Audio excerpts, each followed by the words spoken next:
Hi, thanks so much for watching my video. Before we get going, I just wanted to introduce myself. My name is Andrea. I'm a qualified breathwork and somatics coach. I have over 1,000 hours of training in both breathwork and somatics.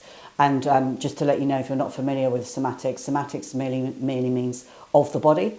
So we're just talking about managing anxiety, stress, trauma through connecting with our bodies, understanding the messages that our body's giving us, and then learning how to release this stored energy through the use of breathwork and somatics. And that's what I teach in my videos. So if this is of interest to you and you want to learn to manage stress, anxiety, trauma naturally, give me a follow and let's get going with this video. Hi, if anxiety is controlling your life, making you avoid things, making you feel tense all day, there's a better way than just coping. I'm going to go through 3 scenarios that you may recognise around anxiety. Instead of just coping, I'm going to give you simple, practical ways to learn how to release those feelings of anxiety using breathwork and somatics right now on this video. So let's get going. A lot of people believe they can think their way out of anxiety, but in fact you can't, because anxiety is not in the brain. Anxiety is actually stored in the body. So when we feel anxious, we are feeling anxious, we're not thinking anxious. Hence the only way we can release it is through connecting with our body and learning how to release naturally what's actually stored in the body. And I'm going to show you how to do that with breath. So let's start. And let's start with, maybe we'll call her Sue. Sue's really anxious in social situations, and this causes her breathing to become more shallow and her shoulders to tighten. So I'm going to show you, if you resonate with Sue, what you can do in this situation. So we're going to start with addressing the shallow breathing. We're going to be using a technique called box breathing to do that. And I'm just going to give you a little 1-minute practice on how to use the box breathing, and as we're doing the box breathing, how to also release the tension in the shoulders. Ready? Okay, let's go. So find yourself a comfortable seat. So first of all, we're going to inhale through the nose for a count of 4. Inhaling, 2, 3, 4. Now holding, 2, 3, 4. Exhaling, 2, 3, 4.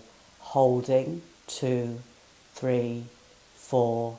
Inhaling, 2, 3, 4. Holding, 2, 3, 4. Release the shoulders down. 3, 4. Holding. 2, 3, 4. Inhaling to the belly. 3, 4. Holding. 2, 3, 4. Roll and release the shoulders. 3, 4. Holding. 2, 3, 4. Inhaling to the belly, 2, 3, 4. Holding, 2, 3, 4. Roll and release the shoulders, 2, 3, 4. So that was just literally a minute. You can practice for as long as you need. The key, as you're exhaling, is to think about everything relaxing as you roll the shoulders back and down, just feeling like, just really letting them drop. And each time you exhale, seeing if you can release that tension a little bit more, and feeling like when you're breathing in, you might even want to imagine the breath is going to the shoulders. Now, I know that's not obviously technically possible. You can't breathe to your shoulders because your lungs aren't there. But if you imagine it, it really helps to release that tension. So imagine the breath going there, and then as you exhale, everything relaxing and releasing. Okay, so that's technique 1 for Sue's feeling socially anxious. So now let's take a look at Jane. Jane feels anxious all day and doesn't really know why. This is actually really common with my clients, and I hear this a lot. Like, if you resonate with waking up feeling anxious and you're like, I really don't know, how can I be anxious if only just woken up, there's nothing to be anxious about. This is caused when your nervous system is in a state of constant fight and flight. So you're always aroused. You're not really ever, you might be very, very briefly, but hardly ever in rest and digest. So your body is constantly in this aroused state. So what we need to do in this situation is we need to do regular practices throughout the day, just 5-minute little slots, but we need to do something regularly so that we start to bring the arousal level of our body down.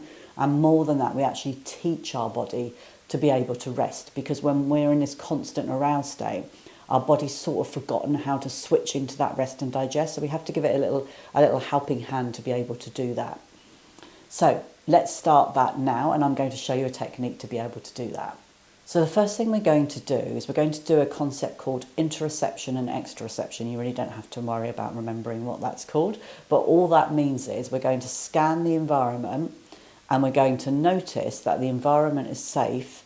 We're going to tell ourselves that, and then we're going to notice how we're feeling inside. So what we're doing with this practice is we're actually retraining the brain to say, actually brain, safe. I've scanned, everything is safe, it's fine, my environment is not dangerous. Therefore, these anxious feelings are not really appropriate at the moment. So we're just retraining that perception of the brain.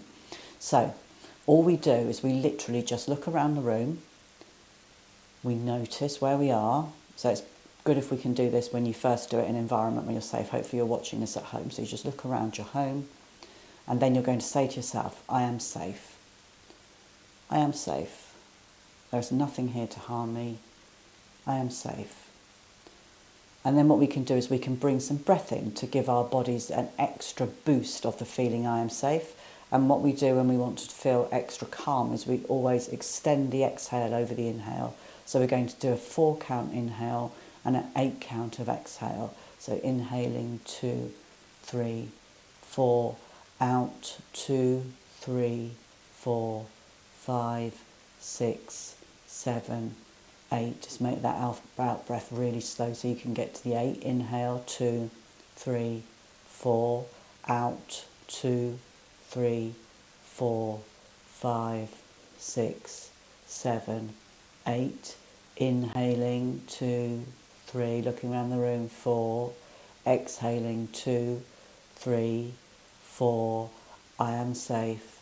I am safe. 7, 8. Okay, so you see how you can incorporate the breath and looking around the room, and this will really help start to rebalance that out of balance brain that you've got at the moment, where the brain is just giving the message that we're not safe, but in fact we are. So we're just helping the brain to recalibrate into knowing that we're absolutely safe.